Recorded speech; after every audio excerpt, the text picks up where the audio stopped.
All right, guys, welcome to Without a Candle. We are your Hello, hosts, Carla and Carla Carla, and Carla. and something like that.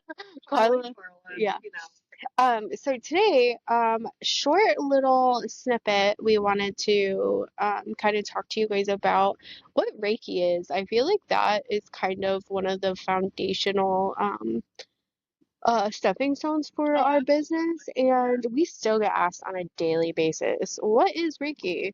What is it for? How does it help? All the things. So let's dive in a little bit. Yeah, so I think the first thing that people need to realize is that it's not it's not massage therapy at all, honestly. It's done typically on a Reiki table if you're doing a full session, as long as you're comfortable laying on a Reiki table.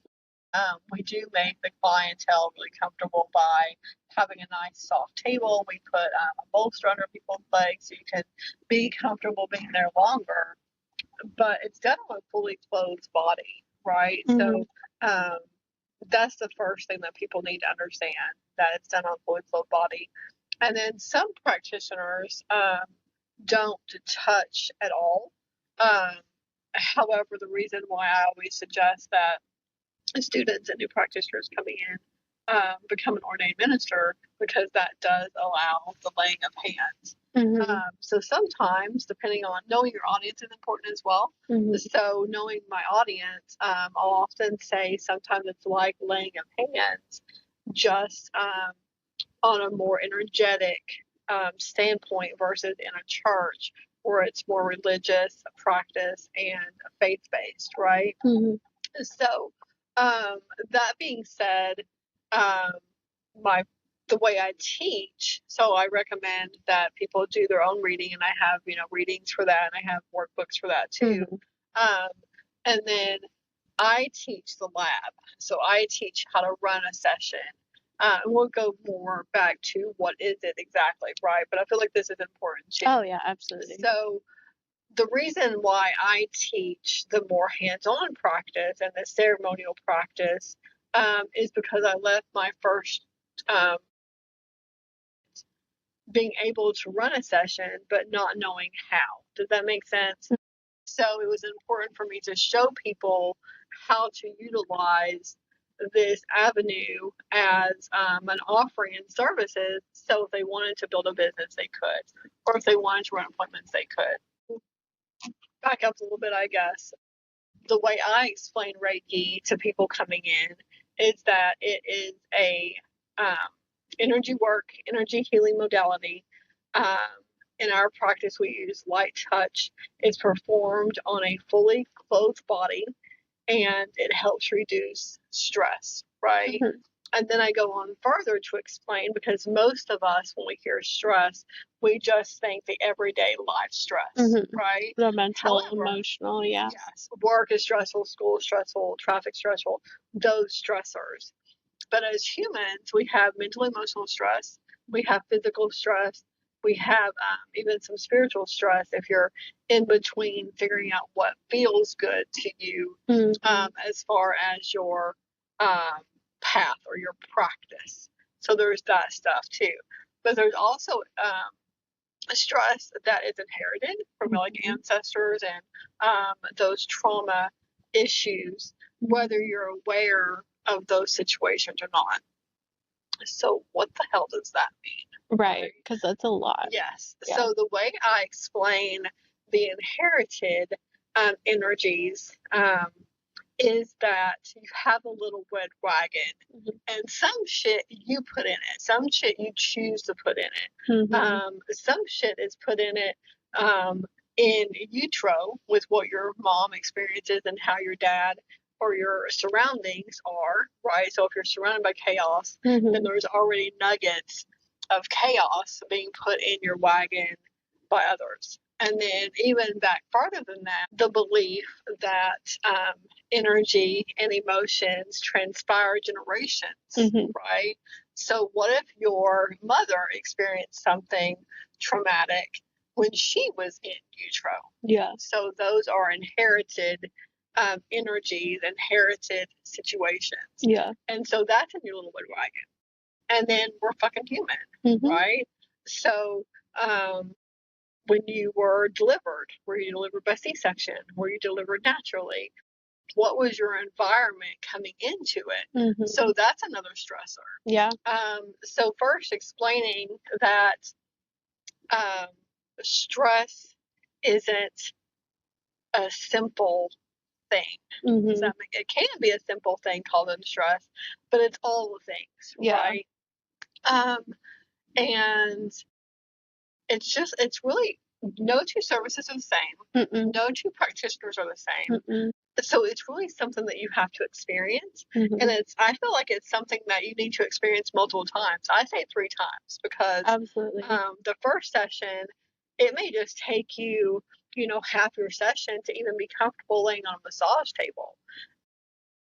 And with your getting used to your surroundings and knowing that the door is closed, knowing that this is a safe, sacred space to experience all of the energy movement, mentally, emotionally, physically, like we do get physical feedback too in a session.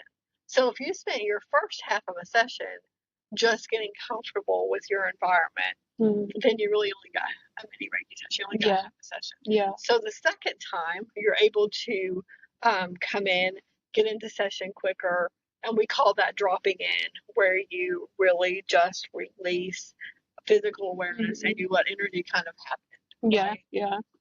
And then by the third time, you really kind of know what's going on. Does that make sense? Or you've learned not to have expectations. You've learned, you just learned a little bit more about accepting, because that's not always easy. No, it isn't. So, and then it's a ceremonial practice, right? So I can ask Karlie, do you want to describe how you set up the space? And do you want to share your take on Reiki? And maybe even when it really clicked for you, what it was. Because you were like, you jumped head first. I really did. My first session was a group Reiki session.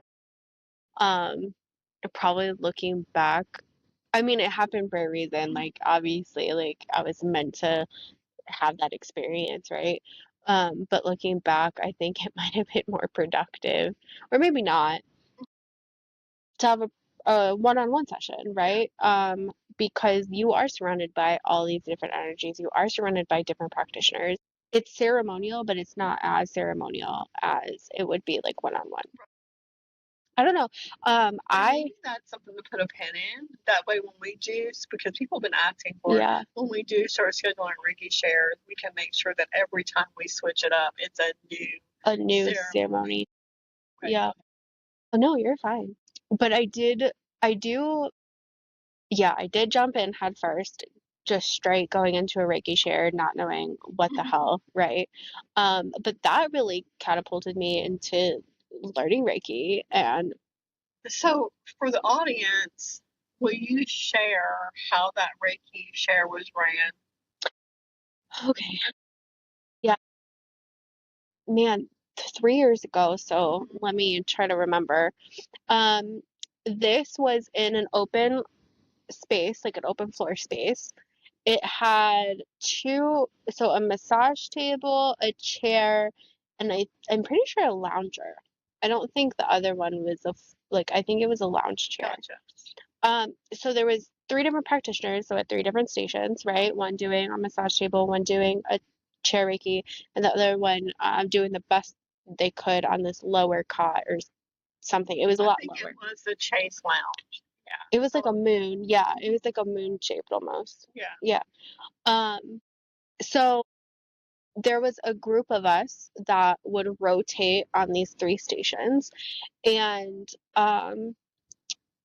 each of the practitioners, so like, let's just say I was stationed on the massage table for 30 minutes. That 30 minutes was broken up into 3 different time sections, and I was able to experience Reiki from all 3 practitioners during my 30-minute session. Yeah. And then the 30 minutes was up, and I would get off the table, and a new person would lay down or sit down or however. And the practitioners would rotate out again on them for 30 minutes. And in the meantime, the group of us that weren't getting worked on would sit almost in silence and ceremony and just kind of take in the energy and meditate and, just be mindful of like, hey, this isn't like a chatting thing. This is more of a very calm, sacred. And even pretty locked down as far Yeah. as like I told people like you've got to leave your phone outside the room. Like if you can't do that for this time period, then this isn't the time and space for you. Like there is no distractions. Yeah. So it was still sacred space, still, you're still receiving energy, you're still getting energy movement, but it's almost more of like a fellowship type feeling where you're healing the community as a collective, not so much one-on-one. Now, do you get breakthroughs as you would one-on-one? Hell yeah, because I did. I experienced that. I blubbered like a freaking baby. And also awareness, and this isn't supposed to be a negative thing. You knew who you wanted to connect with for full sessions, and then who you didn't want to connect with. Absolutely. So it's kind of like a test drive too. So there was opportunity for me to kind of vet and see who energetically I connected with a lot better than others. And everyone was Reiki students or Reiki practitioners, either just under myself or at that time I was having my Reiki master come in and teach.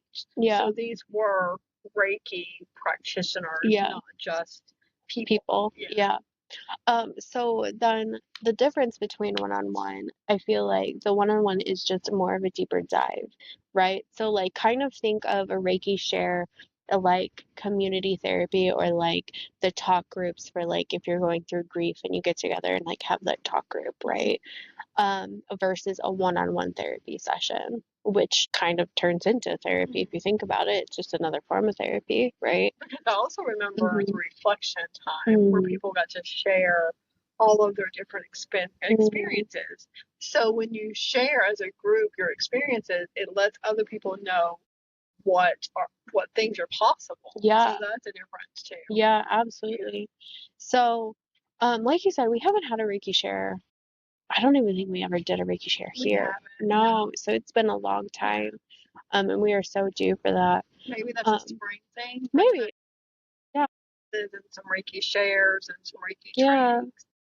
Because we do have a couple people that are interested, in digging deeper and being practitioners. Yeah. So before we get into that topic, because I think we should touch on that a little bit, I want to go back to the question you had for me of like how I set up and like my take on Reiki, right? So I always explain to people that there is tradition to Reiki, there is lineages with Reiki, there is a set way that it is taught on how to do Reiki. However, there are different types of Reiki. Yes. And not one is right, wrong, better than the other, or so forth. It's just, it is what it is, right? It's just another color in the crayon box at this point. Here, for me and Carla, learned under traditional Usui Reiki. However, our tradition and how we practice looks a little different than how we were taught. And just because we follow spirit and we follow intuition in practice as well. So it's not just a formality of, copy paste every appointment. Yeah. But No. we're taught. So we teach traditional, and then we also teach if your spirit guides tell you to do something, then you better like listen to that, right?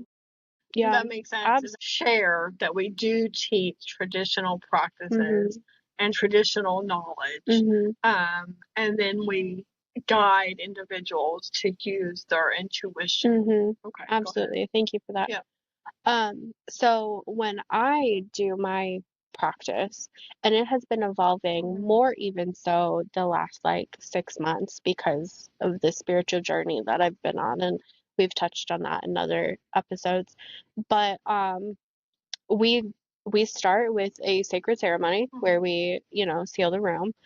We have symbols that we place around the room. We also use these symbols during Reiki as well as we're called to. And then we have a closing ceremony too, where we completely disconnect from our client's energy, make sure that they're not picking up on our energy. That's very important to do. But so that kind of falls under, spiritual energetic hygiene. Oh yes, we've touched on that too. So like Carla was saying, it's very different, appointment to appointment, client to client, because headspace is going to be a lot different. Even if you're seeing the same client, like their energy is going to be a lot different than, past experiences, or your energy is going to be different. Even the food you consume, maybe you saw something, you heard something that day. Like you have so many different influences that you may not realize impact how you perform a Reiki session. Um, or even any type of session if we really get down to it. I mean, So part of the opening and the connecting part to a service is also requesting, sorry, hold on, that my human self takes a seat. Right? My human self takes a seat. And that I'm a conduit and that I'm a vessel. Yeah. No, I like that. Yeah. Now, why should people get a Reiki session? Well, I believe that everybody should have a Reiki session, just like I believe that everybody should be talking to a therapist. Whether you feel like you need to talk to a therapist or not, it is so like wonderful to be able to rawly talk to somebody that knows nothing about your life, that knows nobody in your life, and you can be as raw and as authentic as you can be, because that's going to catapult you through all these breakthroughs, right? So with Reiki, it's kind of the same thing as that. It's maintenance. You go get a yearly physical, you go get your eyes checked every year, you go to the dentist twice a year and get your, you know, um, this is no different. You're checking in with your mental self, you're checking with your spiritual side, you're checking in with all of the other aspects of you that make you you. And then even other possible connections, right? So some practitioners, like myself, sometimes mediumship comes in. And then you get sensations that the person may not even have been aware with, like, okay, it's time to deal with the situation, right? Yeah. Does that make sense? No, absolutely. So layers of the onion being revealed. Yeah. So, Reiki is a wonderful for the physical check-in. So, we just had a client come in that's out on work for a shoulder injury, and he shared with me that Carla picked up on that injury in the appointment that he had with her. I've had experiences where I've had to stop mid session and look at my client on the table and be like, does your hip bother you right now? And then helped her adjust on the table so it didn't feel so kinked, because I felt that. We've had clients that come in and they are just so depressed that they don't know what else to do. So, we help them in Reiki work through that depression or that anxiety. I think you've had a client with I some. feel like I need to take a pause. We're not a doctor. We're not. Yes. Right? Yes. And it's all just about awareness, right? Yeah. So picking up on things. Okay, go ahead. Yeah. No, I mean, but it right. It's hard. And it's one of those things It's when so it hard. happens, it's like you can't make that shit up. Like, I know nothing of this person, and some of my Claire gifts allow me to experience what they're going through, so we can understand what they're going through. Yeah, because within the chakra system, you may feel like you're having all of these throat problems, right? And you think it's physical because it's manifesting as a physical, but it's really a lack of communication. Yeah, right? Over communicating. Or over communicating.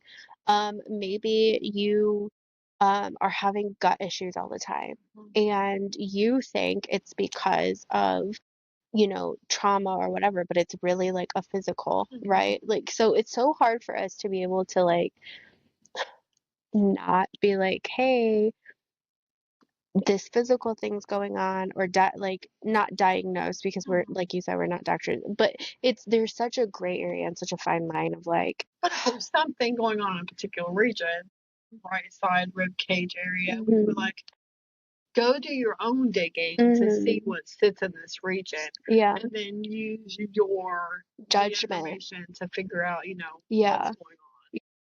So Reiki can be beneficial for a plethora of different things. It Absolutely. just depends on what you want. And maybe you feel like you're all good or whatever and just want some time to relax. I had a woman a year ago sit on my or lay on my table for an hour and just nap. That was the We most get a lot of people dozing yeah. off. Yeah. Yeah, she just was like, that is the best sleep I've had in a long time and I just needed a moment. Like So yeah. my favorite, other than people falling asleep, because that's when you know someone's comfortable in your presence, is when they're comfortable enough to sleep in your presence. They are safe. And Yeah. they know they are safe. Yes.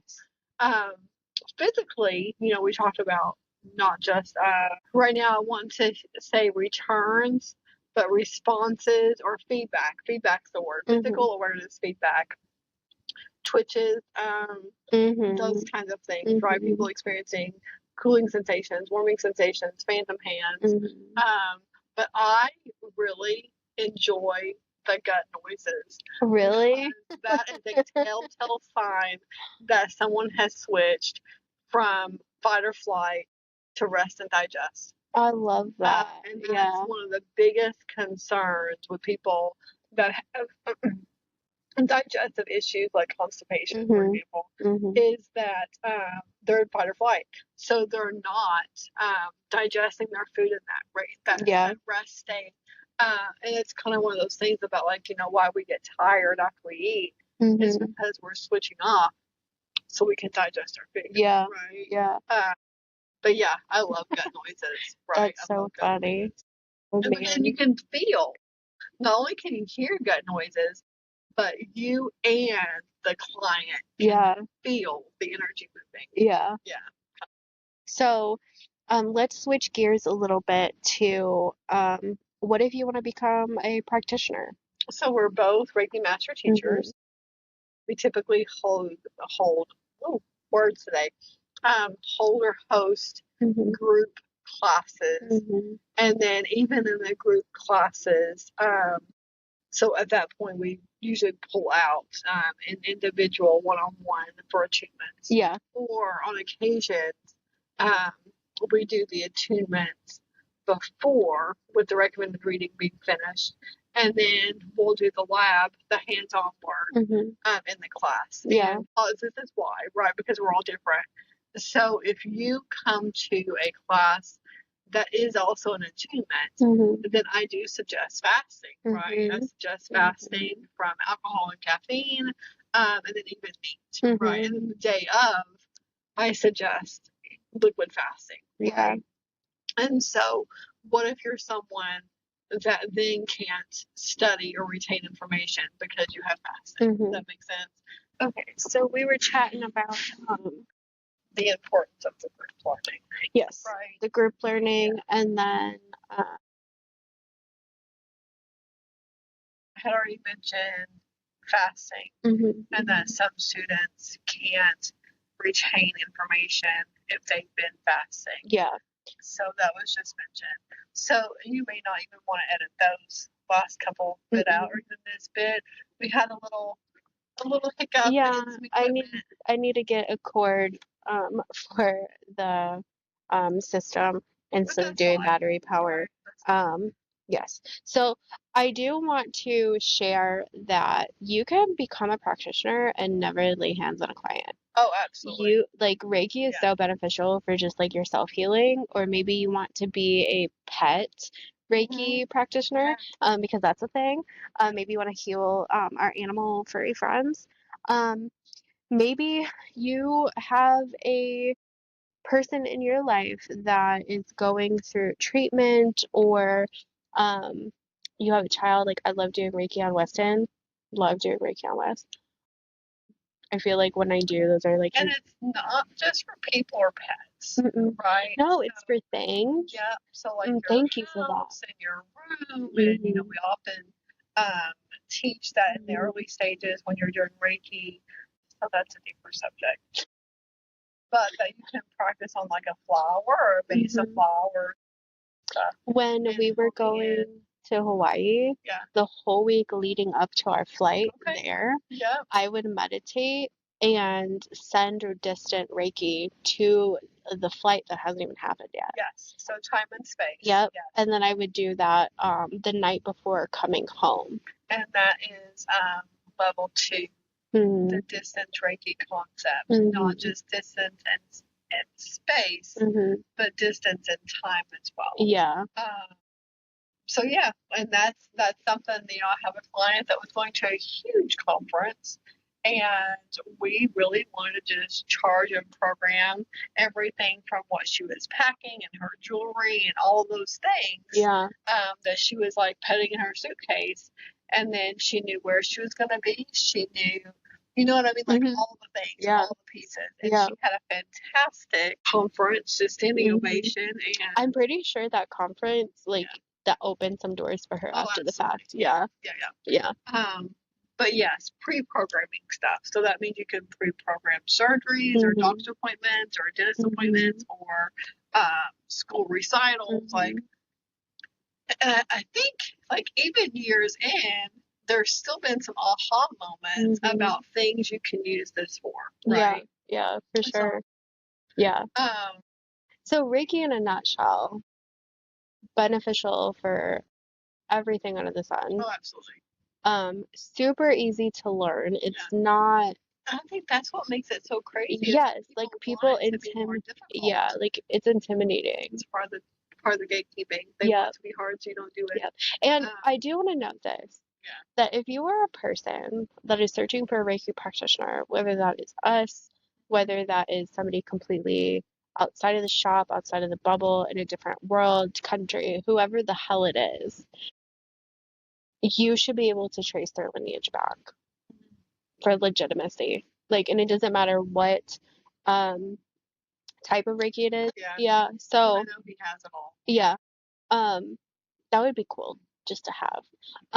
But you should be able to I forget the other one's name, but you should be able to trace back to Yusui. You should be able to trace back to Takata, or you should be able to trace back to, I forget his name. It starts with an H. It doesn't matter what type of Reiki either. So whether that's traditional Yusui, whether that's fire, holy, whatever type of Reiki it is, there is a lineage line. So for legitimacy, if you are wanting to make sure that your practitioner is a legitimate practitioner, which I don't think there's many that aren't, to be honest. Even the online classes, like technically they're gonna have some type of lineage, but then so there's some gray area there for me because Yusui, he didn't have a practitioner. Yeah. He was on the mountain. Yeah. Right? In a fasting state. And was delivered the message of this concept, right? Yeah.